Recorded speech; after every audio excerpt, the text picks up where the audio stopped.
was amazing. Really appreciate it. Thank you. Oh, beautiful. So why are they lining up to pose like Wonder Woman with someone you may not even recognize? No, I love you, and I was so excited to meet you. Well, 43-year-old psychologist Amy Cuddy Ladies and gentlemen, please welcome Amy Cuddy. is an internet sensation. So we're really fascinated with body language.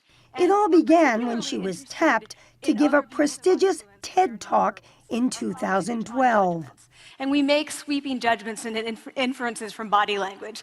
And those judgments can predict really meaningful life outcomes, like who we hire or promote, who we ask out on a date. Using images of everyone from Oprah to Mick Jagger to world leaders to athletes, she talks about the relationship between posture and power. So what is your body language communicating to me? What's mine communicating to you? But she says it's more than how you appear publicly. Believe it or not, her studies show that if you stand like a superhero privately before going into a stressful situation, there will actually be hormonal changes in your body chemistry that cause you to be more confident and in command. 2 minutes, 2 minutes, 2 minutes. Before you go into the next stressful evaluative situation, for 2 minutes, try doing this in the elevator, in a bathroom stall, at your desk behind closed doors. That's what you want to do. Her TED Talk has been viewed 30 million times, with power posing even popping up on television shows like Grey's Anatomy. What is happening? I'm being a superhero. Okay. All right, thank you for coming in. So what I'd like you to do is stand in a posture that I'll describe to you. But make no mistake, Cuddy's work is grounded in science. Now I'd like you to put your hands on your hips with your elbows out. As a Harvard Business School professor, she's conducted a series of experiments Pull your shoulders back. like the one she demonstrated for us. And you're going to stand that way for about 60 seconds. Student volunteers stand in a power pose or hunch over in a powerless pose for a minute before putting a golf ball. Early results indicate that for both men and women, the first putt is closer to the hole after the power pose. When you do the opposite, when you act like a scared animal by slouching and collapsing inward, you perform worse. Thank you so much. And in her new book, Presence, Cuddy writes about how your body can influence your mind, presenting a whole series of poses that can help people feel powerful. And now I want you to lean back, you got it, and open your shoulders. That's the CEO pose. I hope this doesn't mean I have to fire a lot of people. Well, it's funny because there are a lot of pictures of U.S. presidents sitting like this in the Oval Office.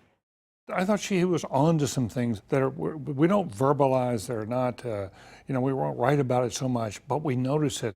David Gergen, who worked for 4 presidents and now teaches at Harvard's Kennedy School of Government, has brought Cuddy in to share her theories with his students. Why do you think it isn't something that's traditionally taught? We don't learn this stuff in school. No, we don't. We don't teach it, but you notice it if you're in the arena. You see it all the time. When I first worked in the White House as a young guy, I worked for Richard Nixon, and I'd see him come out of the Oval Office after a tough meeting. He'd be sort of hunched over like this. He had a real scowl on his face, and he'd get into that middle room. He'd walk into the middle room, get ready to go in the cabinet room, and throw his shoulders back, put a big grin on his face, and walk in, and boy, I'm ready for the world. Ronald Reagan had a lot of that. His bearing made a big difference in how people thought of him, the way he walked. John Wayne, those things make a difference. And I thought Amy was onto some things that just weren't in the research. It made a difference in Amy Cuddy's own life in 2011, when friends put her in touch with the man doing this power pose. How did you come to be posing like this?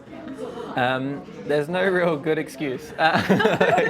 You sometimes, though, have compared this pose to that which wild animals looking for a mate actually strike. Well, it does resemble, you might have noticed, a peacock with its tail feathers spread. So you thought he was searching. I'm not immune to the effects that I talk about, so I think I fell for it. Cuddy and Australian data science analyst Paul Coster were married last year. When you use a more expansive posture, you will be more accurate in these. There has been some criticism of Cuddy's theories from other researchers. Some saying that, well, it only works in very specific kinds of circumstances. I welcome challenges that help us to grow the science, right, to move it forward so that the better we understand it, the better we can use it. Cuddy points out that power posing can't magically give you knowledge or abilities that you don't already have. You don't mean like being able to leap over a tall building in a single bound? Not at all. So it's personal power. It's about bringing your best self forward, having the key to unlock that best self and show it.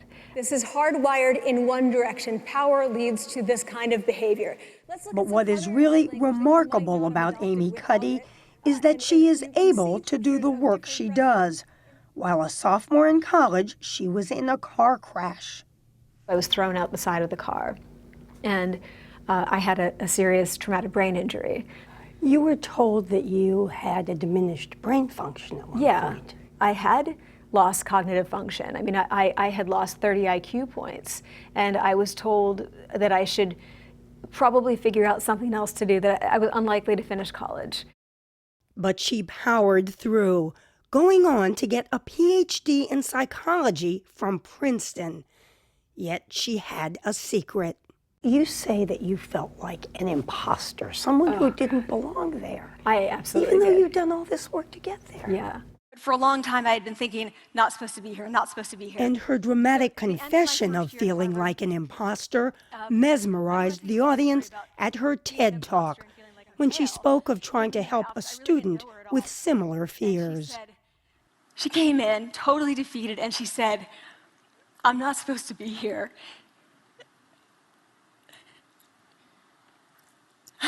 And that was the moment for me, because two things happened. One was that I realized, oh my gosh, I don't feel like that anymore. I don't feel that anymore, but she does, and I get that feeling. And the second was, she is supposed to be here.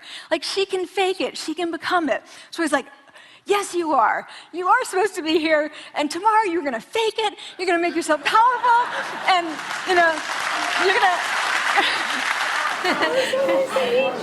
I needed some And now they come to meet her. Perfect. And they write to her. So this is just one volume of the emails that you have gotten. She's heard from people all over the world. Without further ado, here is Amy Cuddy. And now Amy Cuddy says she has one major goal. How do I give this away to more people? How do I give it away to more people who can give it away to more people? Stand up straight and realize who you are. To me, that's where the energy is. I want everyone to know that they can have power. This is a tiny tweak that can lead to a huge change.